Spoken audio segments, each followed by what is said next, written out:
Hello दोस्तों, मेरा नाम है किशन कुमार और आप देख रहे हैं हमारा YouTube channel Kishan free class है। जैसा कि हम सब पढ़ रहे थे चैप्टर 1 यानी कि वास्तविक संख्या। वास्तविक संख्या ने हम सब ने लास्ट वीडियो में पढ़ा था एक्सरसाइज 1.4 तक। इस तरीके से हम सब क्या कर रहे हैं, जितने भी एक्सरसाइज 1.1 से पहले जितने भी एग्जाम्पल है उसको बहुत अच्छे तरीके से कवर कर रहे हैं। फिर जितने भी एक्सरसाइज 1.2 के पहले जितने भी एग्जाम्पल है उसको बहुत अच्छे तरीके से कवर किया। इसी तरीके से हम सब ने एक्सरसाइज 1.4 के जितने भी एग्जाम्पल एक्सरसाइज को बहुत अच्छे से तरीके से कवर कर लिया।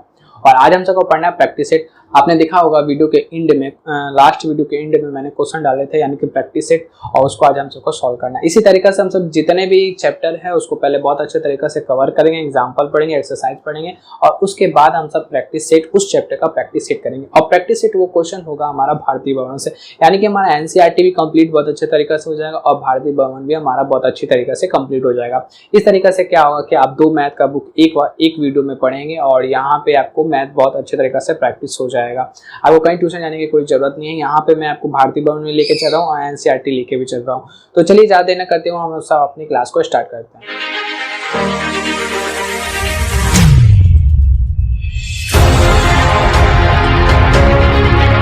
तो चलिए प्रैक्टिस सेट को हम सब क्वेश्चन नंबर पहला को देखते हैं। क्वेश्चन नंबर पहला में हमारा रिक्त स्थान की पूर्ति करें। तो क्वेश्चन नंबर 1 का है हमारा, यदि b बराबर में AC है तो जो है b जो है a का होगा। क्या होगा, जैसे b बराबर में AC, यहाँ पे लिखा हुआ है b बराबर में AC और जो b है a का क्या होगा। मान लीजिए हम सब b को मान लेते हैं 20 और a को मान लेते हैं कुछ भी 4 और c को मान लेते हैं 5, यानी कि a और c को जो गुना करेंगे तभी हमारा आएगा b यानी कि 20 आएगा।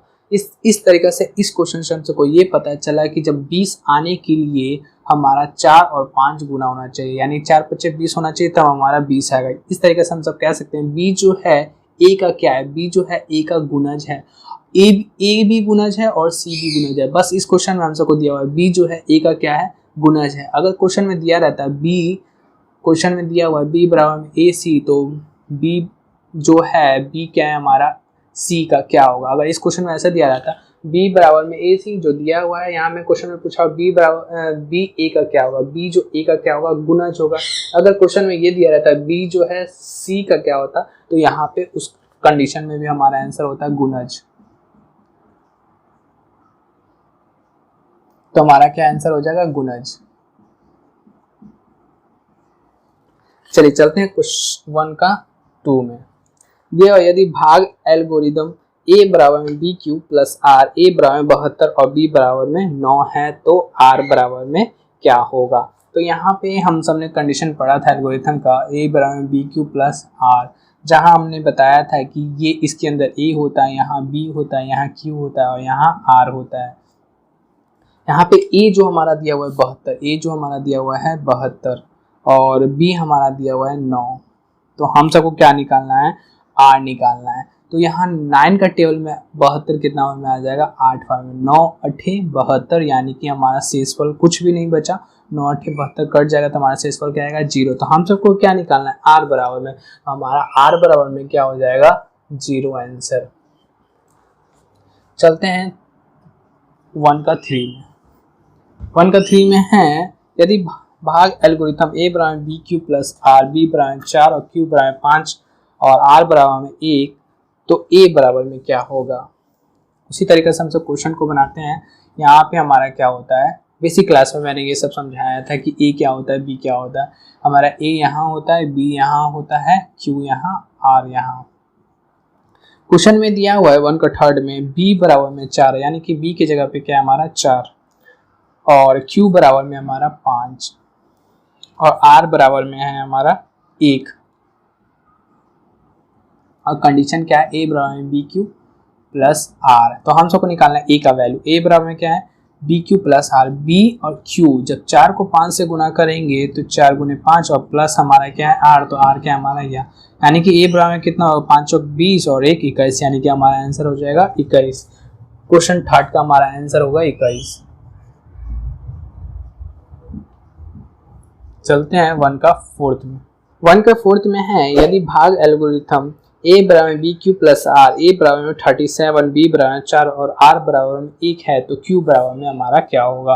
बहुत आसान क्वेश्चन है। इस तरीके से मैंने बेसिक क्लास में आपको बहुत अच्छे तरीके से समझाया था कि a क्या होता है, b क्या होता है हमारा Q और R क्या होता है। इसी तरीके से हम सबको फॉर्मूला में बैठाना है। तो हमारा दिया हुआ है A हमारा यहाँ, B यहाँ, Q यहाँ और R हमारा यहाँ। तो A के जगह हम सबको दिया हुआ है 37 और B हमारा क्या दिया हुआ है 4 और R हमारा दिया हुआ है 1। तो हम सबका Q निकालना है। तो A बराबर में क्या होता है BQ प्लस R। A बराबर में क्या हो जाएगा B और Q गुना हो जाएगा, यानी कि 4 और Q गुना हो जाएगा और प्लस हमारा क्या है R।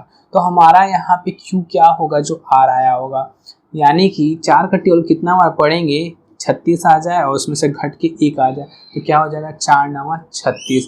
यही हमारा आंसर हो जाएगा। Q हमारा पूछा आंसर क्या है, तो हमारा आंसर हो जाएगा Q क्या हो जाएगा 9। तो हमारा क्या हो जाएगा 9 आंसर। चलते हैं 5 नंबर पे। दिया हुआ है 92 बराबर में 72 गुने 7 प्लस 8। तो 62 बराबर में 92 और ब्रैकेट में 12 और 62 बराबर में 12 डॉट डॉट इक्वल क्या होगा। क्वेश्चन में है कि 92 बराबर में कितना है, लिखा हुआ है 72 गुने 7 प्लस 8। हम सबको क्या निकालना है, इसका मासा निकालना है। मासा निकालने के लिए क्या करते हैं हम सब, जब तक डिवाइड देते रहते हैं जब तक हमारा मासा नहीं आया था। क्या है यहाँ पे 92 दिया हुआ है और कितना है 12 से डिवाइड किया गया है। तो 12 हम सब इसको जब डिवाइड करेंगे तो यहाँ पे कितना आएगा 12 सत्ते कितना हो जाएगा 84 और यहाँ पे क्या हो जाएगा 8 बच जाएगा। यानी कि हमारा यहाँ पे शेषफल जब तक 0 नहीं आएगा तब तक हमारा आंसर यहाँ पे नहीं होगा। यानी कि हम सबको क्या करना है और डिवाइड करते रहना। तो यहाँ पे 8 है तो यहाँ पे क्या होगा, यहाँ पे 12 यहाँ पे लिखाएगा तो 8 जो क्या हो जाएगा 12 और हमारा ये हो जाएगा। यानी कि हमारा शेषफल क्या आ गया 0। और जब शेषफल 0 आ जाएगा वही हमारा जो यहाँ पे जो भाजक है वही हमारा HCF होता है। यानी कि हमारा आंसर कितना हो जाएगा 8। इस क्वेश्चन में हम सबको दिया हुआ है मौसा 12 कॉमा और यहाँ पे इक्वल है। तो यहाँ पे जब 12 को हम सब किस चीज से डिवाइड कर रहे हैं 8 से, तो 8 यहाँ पे लिखेंगे, फिल इन द ब्लैंक्स में 8 यहाँ पे लिखेंगे और हमारा क्या है यहाँ पे 4 बार में ये कट गया तो ये हमारा आंसर हो जाएगा। यही हमारा ऐसे इस क्वेश्चन को सॉल्व करना है कि 12 को हम सब डिवाइड कर रहे हैं 8 से और हमारा क्या है इक्वल में क्या आ रहा है 4। तो यही हम सबका आंसर। इसी तरीके से इस क्वेश्चन को बनाना है। अब हम सब चलते हैं नेक्स्ट क्वेश्चन पे, क्वेश्चन नंबर 6। तो इसका आंसर हो जाएगा 12 और जहां यहाँ पे डैश डैश है यहाँ पे 8 और इक्वल में हमारा क्या हो जाएगा 4।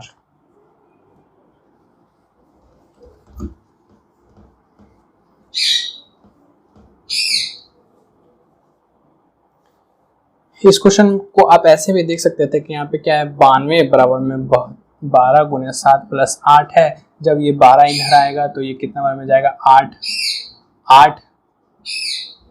जब हम सब 12 को डिवाइड किए थे यहाँ पे कितना बार में आया था, यहाँ पे 8 बार में, तो 8 चौके कितना हो जाएगा 12।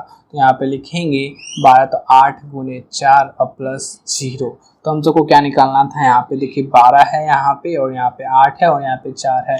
तो यहाँ पे लिखा हुआ था 12 और यहाँ पे डैश डैश और फिर इक्वल डैश डैश।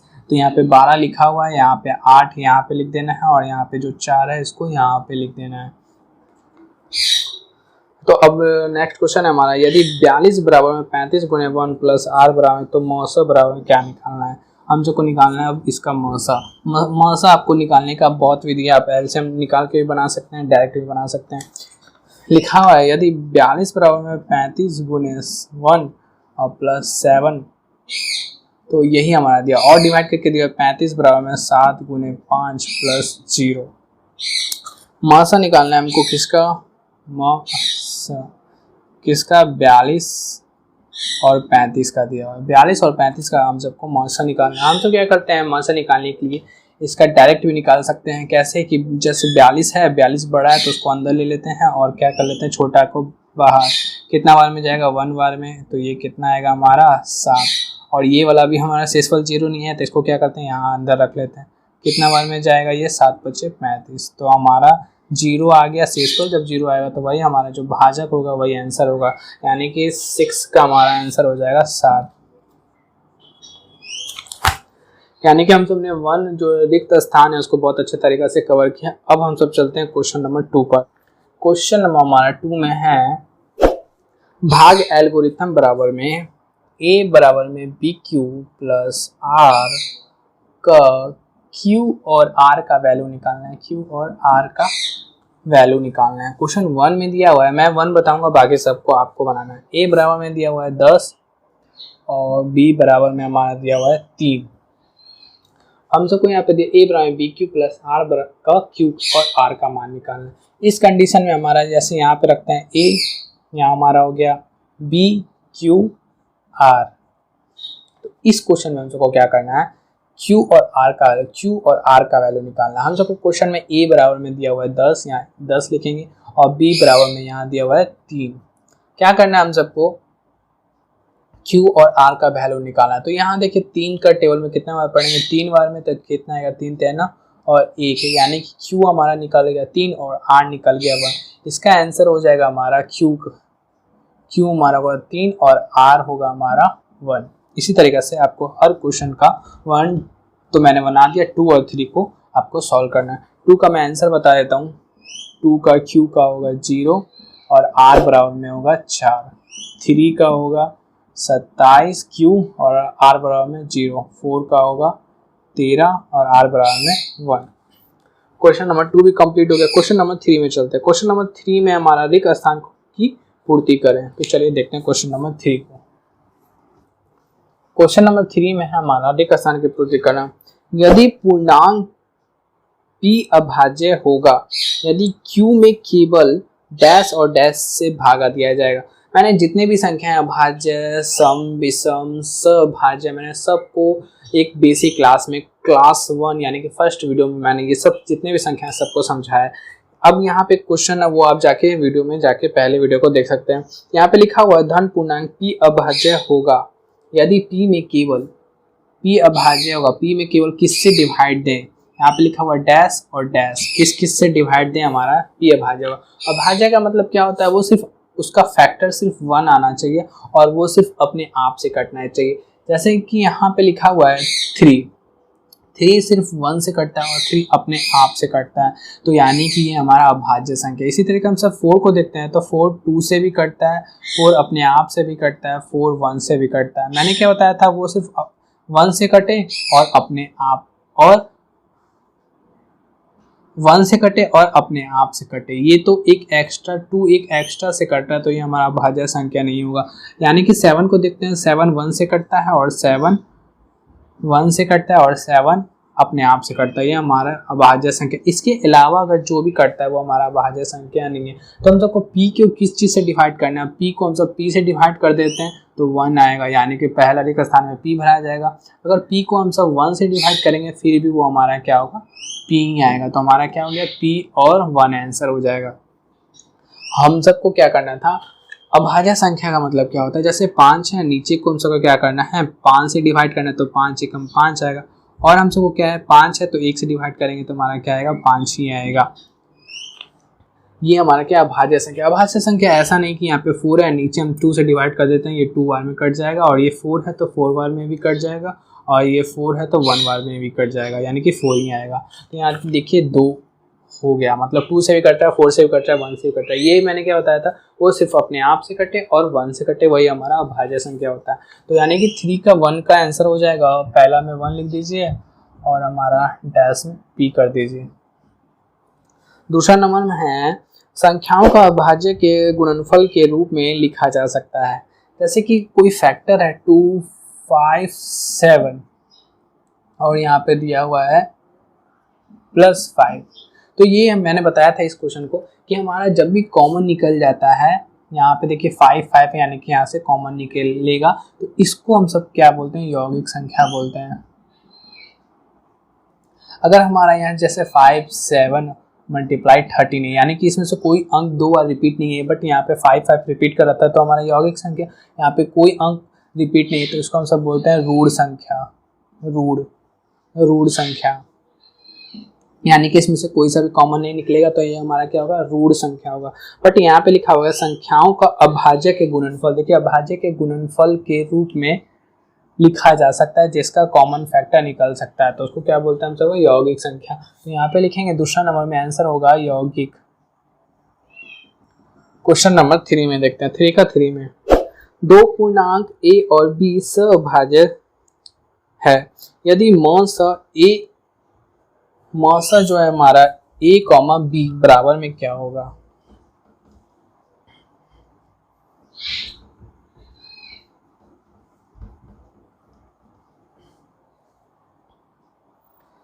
यहाँ पे लिखा हुआ है दो पूर्णांक ए और बी सभाज्य है, यदि म स बराबर में दिया हुआ ए कॉमा बी बराबर में क्या होगा। ए और बी हमारा क्या है, सभाज्य संख्या। सभाज्य संख्या मैंने बताया था कि ऐसा फैक्टर जैसे कि 3 और 5 है, दो संख्या का फैक्टर जिसका सिर्फ कॉमन सिर्फ 1 आना चाहिए, वही हमारा सभाज्य संख्या होता है। जैसे 5 और 7 है तो मतलब 5 और 7 का कोई फैक्टर नहीं आना चाहिए, सिर्फ उसका फैक्टर आना चाहिए 1, वही हमारा सभाज्य संख्या होता है। यानी कि ए और बी संख्या उसका फैक्टर हमारा क्या आना चाहिए, सिर्फ 1 आना चाहिए, वही हमारा क्या होता है, सभाज्य संख्या। तो यानी कि इसका आंसर क्या हो जाएगा, 3 का क्या हो जाएगा, 1 हमारा आंसर हो जाएगा। ये सब मैंने संख्याएं में आपको फर्स्ट वीडियो में पढ़ाया था। लिखा है मासा बराबर में 48,30 बराबर में मासा बराबर में कितना होगा। मासा निकालना है तो यहाँ पे लिखा हुआ है मासा 48,30 और लिखा हुआ है मासा बराबर में 30, इस क्वेश्चन में क्या करना है कि आपको मासा निकालना है। यहाँ पे दिया हुआ है मासा और यहाँ पे भी दिया हुआ है मासा। देखिए यहाँ पे 48 लिखा हुआ है, इस क्वेश्चन में यहाँ पे 48 नहीं लिखा हुआ, यानी कि एक अंक में से यहाँ पे 30 लिखा हुआ है तो यहाँ पे 30 लिखा हुआ है, यानी कि यहाँ पे जो 48 है ये 48 यहाँ पे लिखा है। क्यों, क्योंकि यहाँ पे भी मासा है, यहाँ पे भी मासा है, दोनों में क्या इक्वल है बीच में, तो यहाँ पे 30, तो यहाँ पे भी लिखा हुआ है 30, यहाँ पे 48, तो यहाँ पे भी 48 लिखाएगा। तो हम सबका आंसर हो जाएगा 4 का 48। अब चलते हैं 3 का लास्ट क्वेश्चन 5 में। मासा बराबर में मासा दिया हुआ है कॉमा ए कॉमा बी गुने लसा गुने ए कॉमा बी।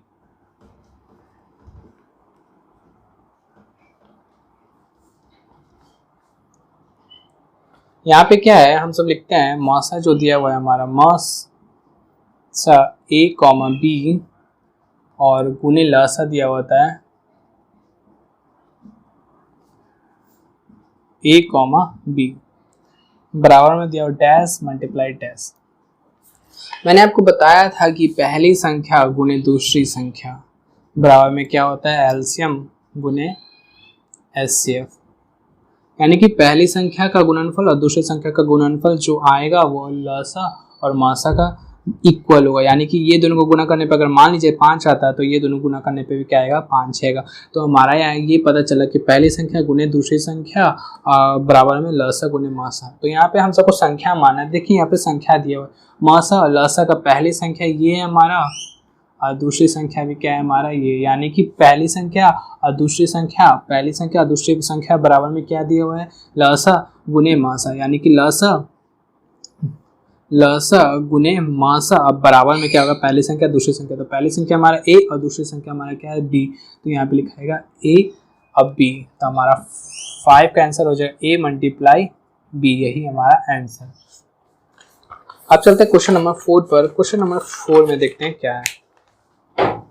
क्वेश्चन नंबर 4 में हमारा कि जांच कीजिए कि क्या प्राकृतिक संख्या n के लिए 4 का पावर n के अंत में 0 आ सकता है कि नहीं। ये क्वेश्चन मैंने आपको बताया है और इसमें मैंने एक्स्ट्रा क्वेश्चन भी दिया, इसलिए ये क्वेश्चन मैं नहीं बताऊंगा 4 का 1 और 4 का 2, कि आपको जांच करना है कि यहाँ पे ये 0 पे एंड होगा कि नहीं। हमारा जब भी कोई अंक 0 पे एंड होता है तो उसका फैक्टर क्या होना चाहिए, 2 का पावर 5 का फैक्टर का होना चाहिए। तो इसको आपको सिद्ध करना है, पूरा अच्छे तरीके से लिखना है। 4 का फैक्टर क्या होता है, 2 × 2, यानी कि ये 0 पर एंड नहीं होगा। और 15 है क्वेश्चन लास्ट में, ये 1 का है, ये 2 का है, 15 का क्या होता है 3 फैक्टर 5, यानी कि इस फैक्टर के फॉर्म का नहीं है, यानी कि ये 0 पे एंड नहीं होगा। इसको आपको बहुत अच्छे तरीके से लिखना है। मैंने एक्सरसाइज में ये जहाँ क्वेश्चन है इसको मैंने बहुत अच्छे तरीके से बताया, तो वो आप देख के इसको लिख सकते हैं। अब चलते क्वेश्चन नंबर 5 पर। क्वेश्चन नंबर 5 में है, देखिए यहाँ पे जितना भी रूट है जिसका स्क्वायर नहीं निकलता है वो हमारी क्या होती है, अपरिमेय संख्या होती है। जब वो रूट से बाहर निकल जाता है तो वो हमारा क्या होता है, परिमेय संख्या होता है। तो यहाँ हमारा जो रूट 15 है इसका स्क्वायर हम सबका नहीं निकलेगा, तो ये क्या हो जाएगा, अपरिमेय। ये 1 2 में है हमारा -√2 और √3। देखिए √3 भी बाहर नहीं निकल के आएगा, √2 भी बाहर नहीं निकल के आएगा, तो ये भी हमारा क्या हो जाएगा, अपरिमेय। 3 में हमारा 4 plus root 11, 4 plus root 11, root 11 भी बाहर नहीं निकल के आएगा तो ये भी हमारा क्या हो जाएगा अपरिमेय। अगर मान लीजिए क्वेश्चन में ऐसा दिया रहता है 4 प्लस रूट 4, तो यहाँ रूट 4 का हमारा वैल्यू निकल जाता है 4 और प्लस रूट 4 का वैल्यू निकल जाता है 2, तो यहाँ क्या हो जाता है 4 2 6, तो ये हमारा क्या हो जाता है परिमेय संख्या। बट यहाँ पे वैल्यू नहीं निकल रहा है तो ये हमारा क्या हो जाएगा अपरिमेय संख्या। क्वेश्चन नंबर 4 में 1/√5, रूट 5 का वैल्यू नहीं निकलेगा तो ये भी हमारा क्या हो जाएगा अपरिमेय। अब चलते हैं लास्ट, इसी का लास्ट क्वेश्चन में है 5/8√2। पहले इसको आप क्या कीजिए, चेक कीजिए कट रहा है कि नहीं। तो हाँ ये कट रहा है, √2 का √8 कितना बार में कटेगा 4 बार में, यानी कि 5 रूट क्या आएगा हमारा 4, √8 है यहाँ पे रूट क्या है 2, जब ये कटेगा तो ये √4 में ही आएगा, यानी कि √4 में कट के आएगा। तो हमारा 5 है यहाँ पे √4 का अगर स्क्वायर निकालेंगे तो क्या आएगा 2, यानी कि 5 को जब 2 से गुना करेंगे तो क्या आएगा हमारा 10, 10 हमारा क्या है एक परिमेय संख्या है। तो हम सब इसको लिखेंगे यह है एक परिमेय संख्या है, तो यहाँ पे क्या लिखेंगे परिमेय है ये। 5 हमारा कंप्लीट हो गया और 6 से लेके 11 तक आपको पूरे सिद्ध करना है। ये क्वेश्चन मैंने बार बार बताया, ऐसे क्वेश्चन एक्सरसाइज में भी हम सबने पढ़ा था कि 3√2 अपरिमेय है कि नहीं। हाँ अपरिमेय, इसको प्रूफ करना है, मैंने प्रूफ करना बताया था। और एक 10 क्वेश्चन हम सब देख लेते हैं, इस क्वेश्चन का मैंने नहीं बताया। 5√7 है, तो इसको मैं सिर्फ थोड़ा सा ये बता रहा हूँ कि यहाँ पे कैसे करना है, बाकी आपको इसको प्रूफ खुद करना है। एक्सरसाइज हम सबने 1.3 में पढ़ा था ऐसा क्वेश्चन। तो यहाँ पे क्या करना है हम सबको 10 क्वेश्चन में क्या देना है, अगर ऐसा क्वेश्चन आ जाए तो हम सबको क्या करना है, जब नीचे रूट आ जाए तो हम सब क्या करना है उसका परिमेयकरण करना है। परिमेयकरण का मतलब क्या होता है कि जो रूट नीचे है वही रूट ऊपर और रूट नीचे से गुना करना पड़ेगा, यानी कि √7 है यहाँ पे √7। तो जब हम सब यहाँ पे करेंगे तो हमारा क्या आएगा 5√7 और नीचे क्या आ जाएगा हमारा 7। इस तरीके से यहाँ पे हमसे क्या होता है P/Q, हम सबको यहाँ पे सिर्फ √7 यहाँ पे रखना, बाकी सब हटा देना। ये गुना में 5 तो हमारा यहाँ पे कहाँ चल जाएगा √7 और ये 5 कहाँ चल जाएगा नीचे, यानी कि 5Q हो जाएगा। और ये 7 है ये कहाँ चल जाएगा यहाँ पे। तो हम सब कह सकते हैं कि हम सब जानते हैं कि √7 एक अपरिमेय संख्या है और ये P/Q के फॉर्म में लिखा जा सकता है, यानी कि ये एक परिमेय संख्या है। बट यहाँ पे हमारा √7 अपरिमेय संख्या, यानी कि जो √7 का जो मान निकल के आएगा वो इसके मान के इक्वल, यानी कि इसका मान और इसका मान इक्वल होगा। जब हम सबको पता है कि √7 एक अपरिमेय संख्या है, यानी कि इसका मान भी हमारा अपरिमेय संख्या के मान के बराबर आएगा, यानी कि ये क्या है हमारा एक अपरिमेय संख्या है। चलते हैं नेक्स्ट क्वेश्चन में। नेक्स्ट क्वेश्चन नंबर 13 में हमारा रिक्त स्थान को भरें। चलिए देखते हैं क्वेश्चन नंबर 13। क्वेश्चन नंबर 13 में है कि 1 में है, देखिए मैंने बताया था जिसका फैक्टर और 2 और 5 के फॉर्म का है वो हमारा शांत होता है, जिसका फैक्टर 2 और 5 के फॉर्म का नहीं आता यानी या उसमें एक एक्स्ट्रा आ जाता है वो हमारा क्या होता है अशांत। तो देखिए इसका 23 का पावर यहाँ पे दिया हुआ है पहला क्वेश्चन का, 2 का पावर 3 और 5 का पावर 2 और 5 के फॉर्म का है, तो यानी कि ये पहला क्या हो जाएगा हमारा शांत। दूसरा देखते हैं यहाँ पे क्या है 2 का पावर, नीचे वाला को देखना है, 2 का पावर क्या है 2 और 5 का पावर क्या है 7 और 7 का पावर 5 क्या है 5, यानी कि 2 और 5 है और एक एक्स्ट्रा भी आ गया, तो हमारा ये क्या हो गया अशांत। 3 में देखते हैं हमारा क्या लिखा है 4/75 लिखा हो, तो 4/75 को हम सब क्या लिख सकते हैं 5 × 5 और फिर लिख सकते हैं 5, यानी 55 25 25 25 125। तो यहाँ पे 55 25 25 दिया 75, यानी कि हमारा क्या आएगा नीचे 5 का स्क्वायर गुने 3, यानी कि 2 और 5 का फैक्टर का नहीं है, तो ये हमारा क्या हो जाएगा अशांत। अब क्या है 0.375 के P/Q के रूप में Q का रूप का होगा, यानी कि दिया हुआ क्वेश्चन में 0.375 जो हमारा, इसको पहले P/Q के फॉर्म में लिखते हैं, यानी कि जब पॉइंट हटाएंगे तो हमारा क्या बैठेगा 1 और कितना जीरो, कितना अंक है 3, तो 3 जीरो बैठ जाएगा। तो यहाँ पे लिख सकते हैं 375 बटा में क्या आ जाएगा हमारा 1000। जब हमारा ये 1000 है यानी कि ये 2 से भी डिवाइड होता है, ये 5 से भी डिवाइड होता है, तो इसका फैक्टर क्या आएगा 2 और 5 के फॉर्म का आएगा। तो हम सब यहाँ पे लिखेंगे Q का रूप का होगा, यानी किसके रूप का होगा 2 का पावर n इंटू 5 का पावर m के रूप का होगा। यही हमारा आंसर है।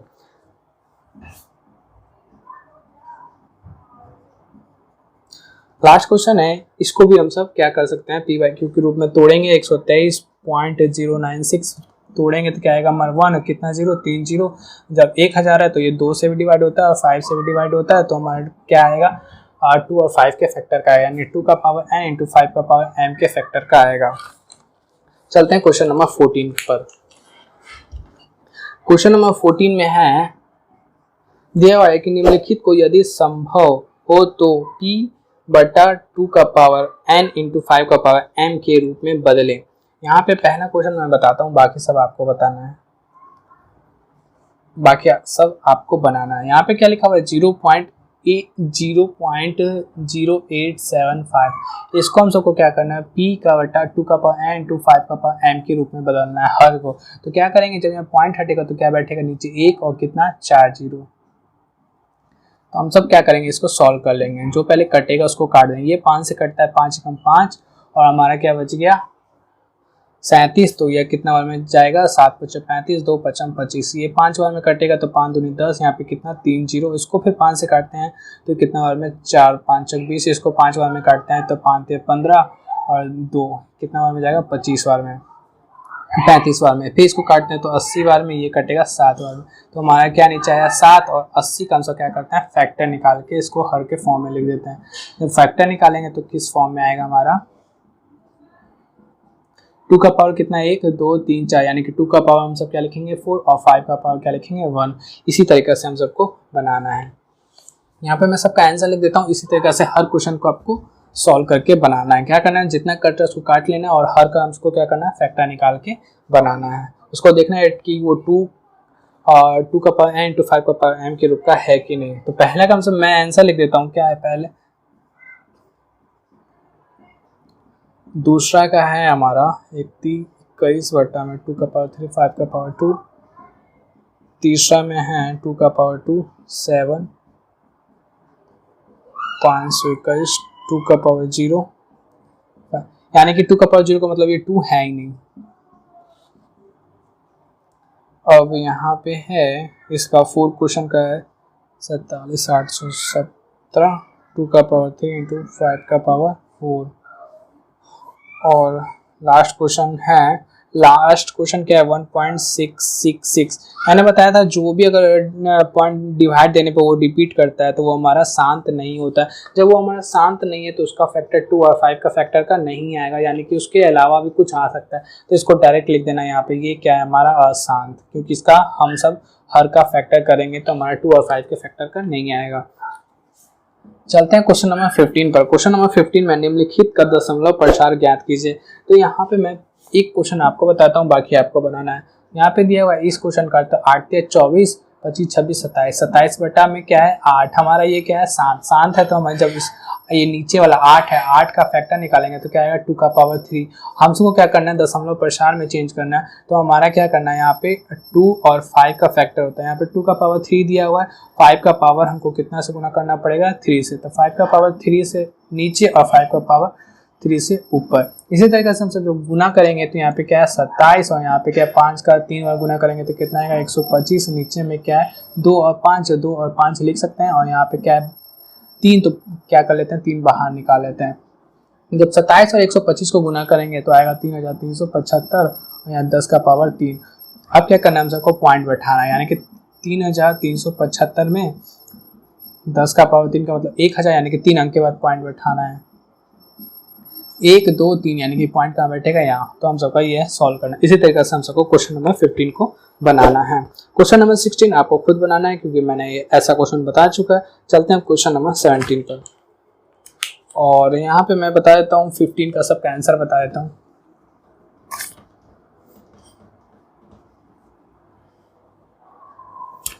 फिफ्टीन का 1 का आंसर है 3.3075।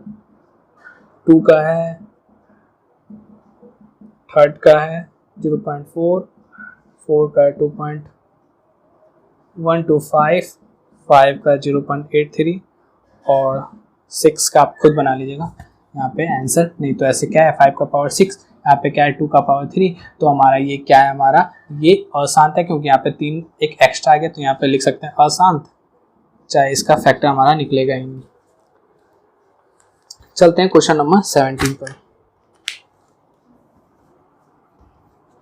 क्वेश्चन नंबर हमारा 17 में है यदि a भाज्य और भाजक b के लिए क्या है हमारा, a बराबर में दिया हुआ है pq प्लस r, तो इस कंडीशन में कौन सा सत्य होगा। जो कंडीशन दिया हुआ है मैंने आपको बताया था इसके बारे में कि a यहाँ होता है, b यहाँ होता है, q यहाँ होता है, r यहाँ होता है। कंडीशन हमारा क्या होता है, जीरो जो r है हमारा वो क्या होता है, जीरो से बड़ा होता है, जीरो के बराबर भी हो सकता है। जो r है हमारा क्या होता है, b से छोटा। यही हमारा कंडीशन बनता है।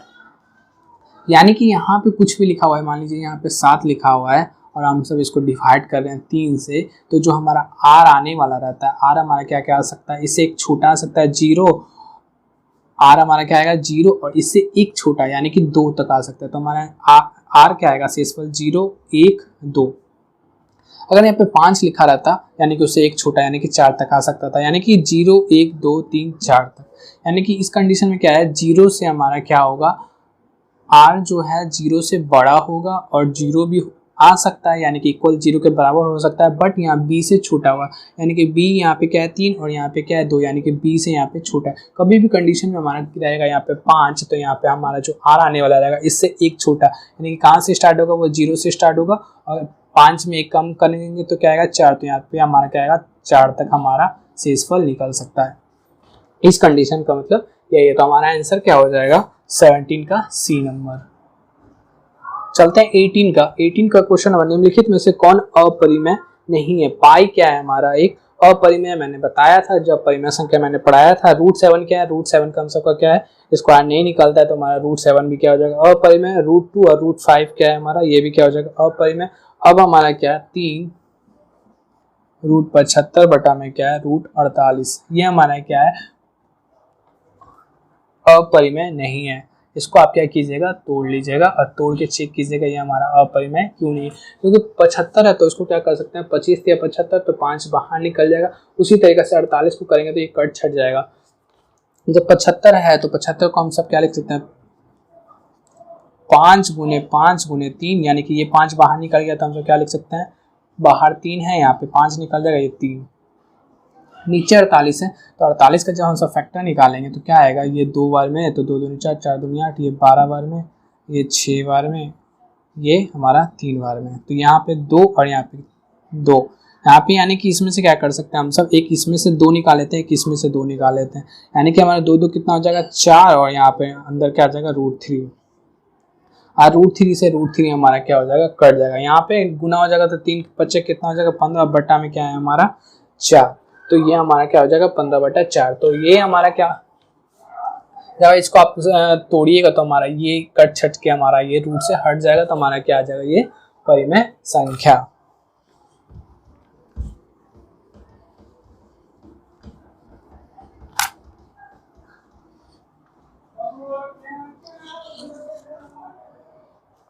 ये हमारा क्या हो जाएगा परिमेय। जब इसको तोड़िएगा यहाँ पे रूट कट जाएगा तो हमारा क्या हो जाएगा परिमेय संख्या। अब हम तो चलते हैं क्वेश्चन नंबर 19 पर। क्वेश्चन नंबर 19 में है,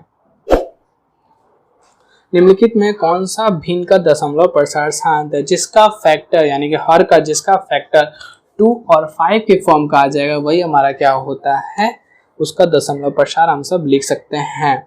तो यहाँ पे ABCD इसका आंसर हो जाएगा 19 का डी आंसर, क्योंकि 160 का फैक्टर क्या आता है 2 और 5 का फैक्टर आ सकता है। क्वेश्चन नंबर हमारा 20 में है, एक स्थानों की पूर्ति करें। 2 और 3 के अतिरिक्त कोई अभाज्य संख्या अवश्य ही 6k+1 या इसके रूप का आ सकता है। यानी कि जो हमारा अभाज्य संख्या होता है वो क्या होता है 6q+1 के फॉर्म का आ सकता है। मान लीजिए q के में अगर आप q की जगह 2 मान लेते हैं तो कितना हो जाएगा 6 दूनी 12, 12 में जोड़ेंगे तो कितना आएगा 13। इसी तरीके से आपको आंसर में लिख सकते हैं 6q+ यहाँ पे 3 लिखा हुआ है, यहाँ पे 3 नहीं लिखना है, इसके आगे लिखना है 5, तो हमारा क्या आंसर हो सकता है 5। 6q+5 यानी q की जगह पे आप कोई भी मान रख लीजिए, यानी कि 2 रख लीजिए, 6 दूनी 12 और 12 5 17, तो हमारा आंसर क्या हो जाएगा 6q+5, यही हमारा आंसर हो जाएगा 20 का ए नंबर। बी नंबर में चलते हैं, लिखा हुआ है यदि भिन्न b बटा में q जो है उसका फैक्टर 2 का पावर 7 और 5 का पावर 5 के रूप का होगा, तो भिन्न का दशमलव प्रसार क्या होगा, जिसका फैक्टर 2 और 5 के फैक्टर का होता है वो हमारा क्या होता है शांत। तो हमारा बी का आंसर क्या हो जाएगा शांत। चलते हैं क्वेश्चन नंबर सी पे, 20 का सी पे, यदि भिन्न बटा p बटा q में q का पावर n इंटू 5 का पावर m के रूप का होगा और p बराबर 3n के रूप का होगा, तो भिन्न का दशमलव प्रसार क्या होगा? p का पावर क्या बोल रहा है यहाँ पे 3 का पावर n, यहाँ पे p और बटा में q, p की जगह पे बोल रहा है 3 का पावर n और q की जगह पे हमारा बोल रहा है 6 का पावर n इंटू 5 का पावर m। तो यहाँ पे क्या होगा 3 2 जा 6 कट जाएगा तो हमारा फैक्टर आएगा 2 और 5 के फॉर्म का आ जाएगा। तो यहाँ पे ये इसका भी आंसर हमारा क्या हो जाएगा? शांत हो जाएगा, शांत दशमलव प्रसार हो जाएगा। अब हम सब चलते हैं क्वेश्चन नंबर 21 में। क्वेश्चन नंबर 21 में है, दो पात्रों में 504 लीटर और 735 लीटर दूध है। पात्र की महत्तम धारिता क्या होगी जो दोनों पात्रों के दूध को पूर्ण रूप से माप सके? इस क्वेश्चन में हम सब दो ही चीज निकालते हैं, एक एलसीएम निकालते हैं और एक एचसीएफ निकालते हैं। इस क्वेश्चन में डायरेक्ट बोल दिया कि महत्तम निकालना है यानी कि एचसीएफ निकालना है।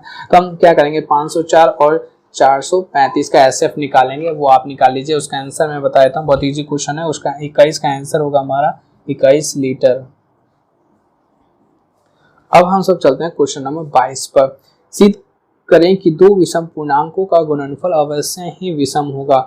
यहाँ पे हमको सबको क्या करना है? सिद्ध करना है। क्वेश्चन नंबर 22 में, क्वेश्चन नंबर 22 में हमारा दिया हुआ है कि सिद्ध करें कि दो विषम पूर्णांकों का गुणनफल अवश्य ही विषम होता है। ये आपको प्रूफ करना है, बट ये बता देता हूँ कि दो विषम संख्या यानी कि जो 2 से नहीं कटता है, 5 भी 2 से नहीं कटता और 7 भी 2 से नहीं कटता, तो इसका गुना करते हैं तो क्या आएगा 7 5 35, यानी कि दो विषम संख्या का गुना भी हमारा क्या होता है? विषम संख्या ही आता है। तो आपको यहाँ पे मान के इसको प्रूफ करना है। चलते हैं क्वेश्चन नंबर 23 पर। क्वेश्चन नंबर 23 में हमारा सिद्ध करें कि किसी धन पूर्णांक जो 5q + 1 के रूप का है का वर्ग भी उसी रूप का होता है। इस क्वेश्चन को भी आपको सॉल्व करना है।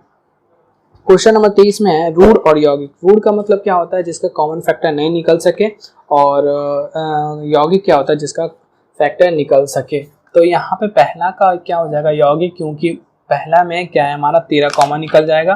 और क्वेश्चन नंबर दूसरा में क्या है हमारा? ये भी हो जाएगा यौगिक, क्योंकि इसमें हमारा क्या कॉमन निकल रहा है? 5 कॉमन निकल जाएगा, क्योंकि 5 2 बार रिपीट कर रहा है। क्वेश्चन नंबर 3 हमारा क्या हो जाएगा? रूट, क्योंकि इसमें हमारा क्या है? कोई भी अंक 2 बार रिपीट नहीं कर रहा है। तो हमारा यहाँ पे ये क्वेश्चन नंबर 23 का थर्ड क्या हो जाएगा? रूट संख्या। अब हम सब चलते हैं क्वेश्चन नंबर 24 पर। क्वेश्चन नंबर 24 जो है हम सबको पढ़ना था 9 क्लास में। इस क्वेश्चन को हम सब सॉल्व कैसे करते हैं? क्या लिखा हुआ है? 0.6 का रिंग। यहाँ पे इस क्वेश्चन को हम सब क्या करते हैं? x बराबर में मानते हैं, यानी कि ये 6 रिपीट हो रहा है, तो क्या लिख सकते हैं? 0.666 ऐसे लिख सकते हैं।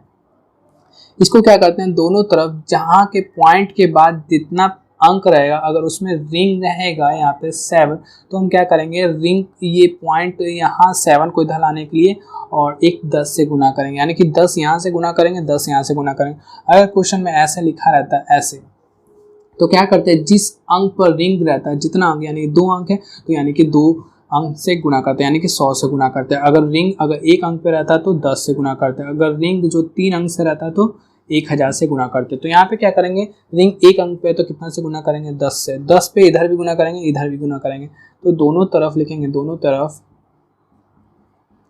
10 से गुना करने पर। तो जब 10 से x को गुना करेंगे तो 10x, जब इसको गुना करेंगे 10 से तो क्या आएगा हमारा? 6.666। तो यहाँ 10x है, इसको क्या लिख सकते हैं? 6 + 0.6, इस फॉर्म में हम सब लिख सकते हैं। ये क्या है हमारा? 6 इधर आ जाएगा, 10x - 6, और यहाँ पे हमारा क्या हो जाएगा? 0.66। तो यहाँ पे अब हम सब क्या करेंगे? यहाँ पे क्या है? 10 में से 6 तो जाएगा नहीं, क्योंकि यहाँ पे x है, यहाँ पे x नहीं, तो क्या है? यहाँ पे आएगा 10x - 6, और यहाँ पे क्या है? 0.6। तो 0.6 को हम सब क्या माने? 0.6 को हम सब क्या माने? x। तो यहाँ पे हम सब लिख सकते हैं 10x - 6 बराबर में क्या होगा? x, यानी कि यहाँ पे हमारा यहाँ पे x है, तो यहाँ पे आएगा 10x - x, और यहाँ पे ये माइनस में तो उधर जाएगा प्लस में, तो यहाँ पे क्या हो जाएगा? 9x बराबर में 6। जब x का वैल्यू निकालेंगे तो x बराबर में क्या आएगा? 6/9। जब इसको काटेंगे तो ये 2 बार में, ये 3 बार में, यानी कि x का वैल्यू हमारा क्या आएगा? 2/3। यही हमारा आंसर होगा। इस क्वेश्चन को, ऐसे क्वेश्चन को आप सबको पढ़ना था, क्लास 9 में आप पढ़े होंगे।